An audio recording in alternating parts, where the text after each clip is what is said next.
Welcome friends. अब जो topic हम स्टार्ट कर रहे हैं उसका नाम है इम्पॉर्टेंस ऑफ कंट्रोलिंग। यानी कि कंट्रोलिंग इतनी इम्पॉर्टेंस क्यों रखती है, कंट्रोलिंग के क्या फ़ायदे होते हैं। Fulfilling organizational goals keep organization on the right track. जैसा मैंने कैरेक्टरिस्टिक में आपके साथ डिस्कस किया था, ब्रेक ब्रेक देखो आपको राइट ट्रैक पर रखती है। मान लीजिए आप व्हीकल चला रहे हैं और वो गलत डायरेक्शन में चला जाता है, आप एकदम से ब्रेक लगाते हैं, अपना स्टीयरिंग सीधा करते हैं और गाड़ी को राइट डायरेक्शन में लेके जाते हैं।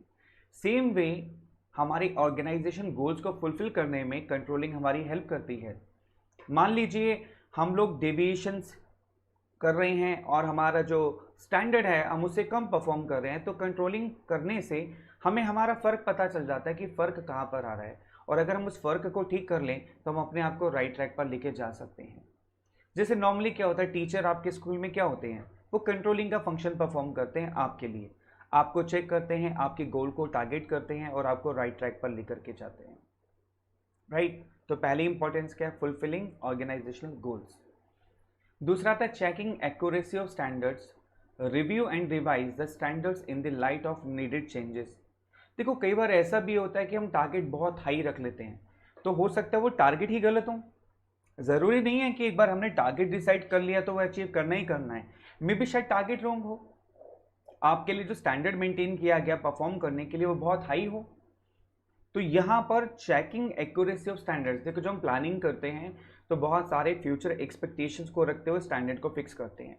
कई बार वो स्टैंडर्ड हाई रखा चला जाता है गलती से बाय डिफॉल्ट, तो कंट्रोलिंग हेल्प करती है ये चेक करने के लिए कि जो स्टैंडर्ड आपने प्लानिंग के टाइम पर फिक्स किया था वो सही है कि नहीं है। आप उसको रिवाइज भी कर सकते हैं, रिव्यू भी कर सकते हैं। ठीक है, तो इससे फ़ायदा क्या हुआ, मान लीजिए आपका स्टैंडर्ड फिक्स किया गया कि आपको 100 में से 90 नंबर लाने हैं, बट आप उसके कैपेबल नहीं हैं। उसके आपके पहले मार्क्स आते थे 40-50 के आसपास, अब एकदम से 90 एक्सपेक्ट कर लें आपसे, तो स्टैंडर्ड बहुत हाई रख लिया ना, वो गलत है। स्टैंडर्ड धीरे धीरे इंप्रूव किया जाता है, एकदम से नहीं किया जाता।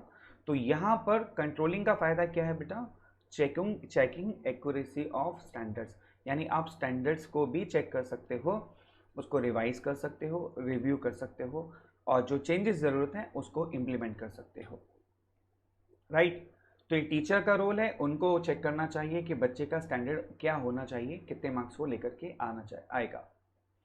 Making efficient use of resources, reduce wastage and spoilage of resources. देखो कंट्रोलिंग से एक फ़ायदा और क्या होता है कि आप रिसोर्सेज को एफिशिएंटली यूज़ कर सकते हो, बहुत अच्छे से यूज़ कर सकते हो। क्योंकि देखो जब भी आप कंट्रोलिंग करोगे तो आपको नज़र आएगा कि कहाँ पर वेस्टेज हो रही है, कहाँ पर रिसोर्सेज स्पॉइल्ड हो रहे हैं, कहाँ पर टाइम ज़्यादा लग रहा है। तो आप क्या करोगे, डेविएशन आएगा, आप उस कंट्रोलिंग से उसको रोकोगे, वेस्टेज को कम करोगे, स्पॉइलेज ऑफ रिसोर्सेज को कम करोगे। तो अगर आपने वेस्ट को रिड्यूस कर दिया, स्पॉइलेज ऑफ रिसोर्सेज को रिड्यूस कर दिया, तो ऑब्वियसली आप एफिशिएंटली रिसोर्सेज को यूज़ कर पा रहे हो। एक टीचर का भी ये रोल है कि बच्चों में कोशिश करे कि कम से कम उनका नुकसान हो, बच्चा कम से कम दिक्कत में आए और अपनी रिसोर्सेज को ऑप्टिमली यूटिलाइज कर पाए, जो भी बच्चे की क्वालिटी है उसको बेटर वे में यूटिलाइज कर पाए। तो ये था तीसरा फायदा, इंपॉर्टेंस ऑफ कंट्रोलिंग। चौथा आता है improving employee motivation, ensures that employees know well in advance what they are expected to do to give better performance. Motivation improve कैसे होता है मैं आपको बताता हूँ। आप एग्जाम देते हैं, मैंने इसको एग्जाम्स को कंट्रोलिंग से रिलेट किया था कि एग्जाम्स भी कंट्रोलिंग की तरह होते हैं जो आपकी परफॉर्मेंस को कंट्रोल करते हैं। अच्छा एक बात बताओ, जब एग्जाम में बड़े अच्छे नंबर आते हैं तो कितनी खुशी होती है ना, मोटिवेशन आता है कि नहीं आता बताओ। ऐसे ही एम्प्लॉय का हमने टारगेट सेट किया कि उसको एक दिन में 20 यूनिट बनानी है, और अगर वो मान लो 21 या 22 यूनिट बना ले, उसको कितनी खुशी होगी कि नहीं होगी बताओ।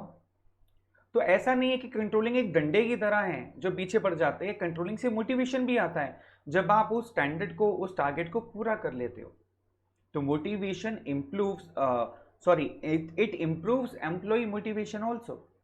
इसका चौथा फायदा है इंपॉर्टेंस ऑफ कंट्रोलिंग।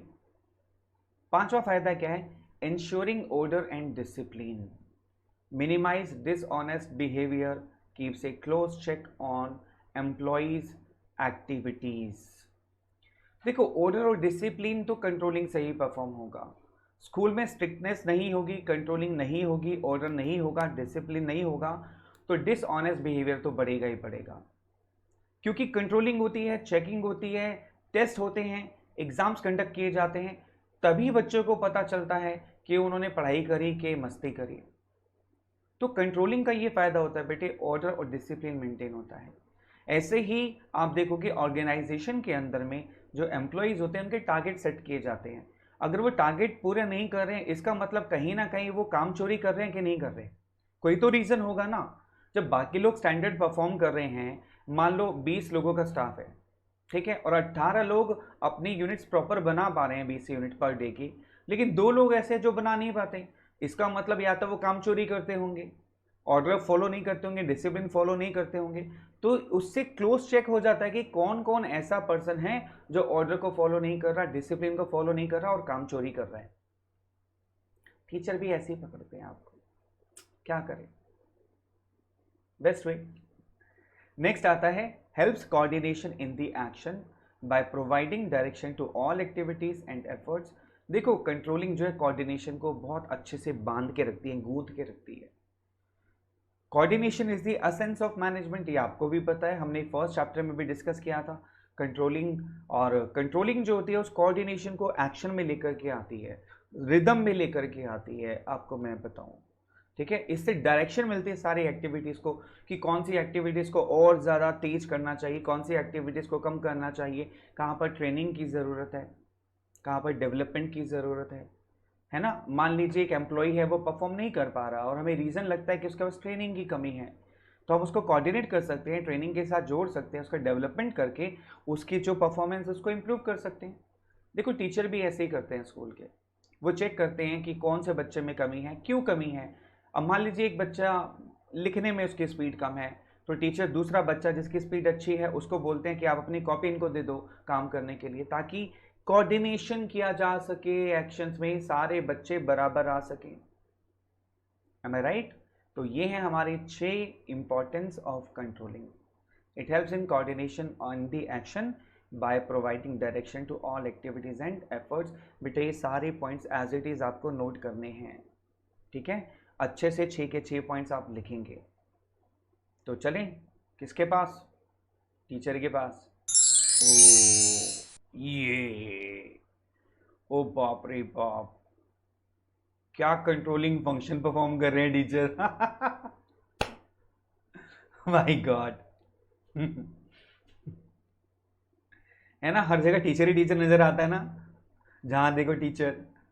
टी से टोटल डिसिप्लिन, ई से ensure fulfilment of goal, A से एक्यूरेसी ऑफ स्टैंडर्ड्स, सी से कोऑर्डिनेशन इन एक्शन, एच से हायर मोटिवेशन, ई से एफिशिएंट यूज ऑफ रिसोर्सेज, और आर से बेटा कोई वर्ड नहीं बनता। आर का मतलब है रिलैक्स हो जाओ, टीचर्स आपके फ़ायदे के लिए होते हैं, आपको बेटर ह्यूमन बीइंग बनाने के लिए होते हैं बेटा, ठीक है।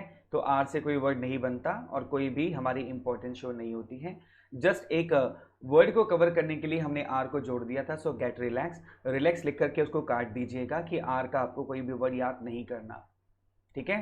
टी से टोटल डिसिप्लिन, ई से ensure fulfilment of goal, A से एक्यूरेसी ऑफ स्टैंडर्ड, सी से कोऑर्डिनेशन इन एक्शन, और एच से हायर मोटिवेशन, ई से एफिशिएंट यूज ऑफ रिसोर्सेज, और आर से रिलैक्स, ठीक है। Get relax. चलो मिलते हैं अगले टॉपिक में, टेक केयर, बाय बाय।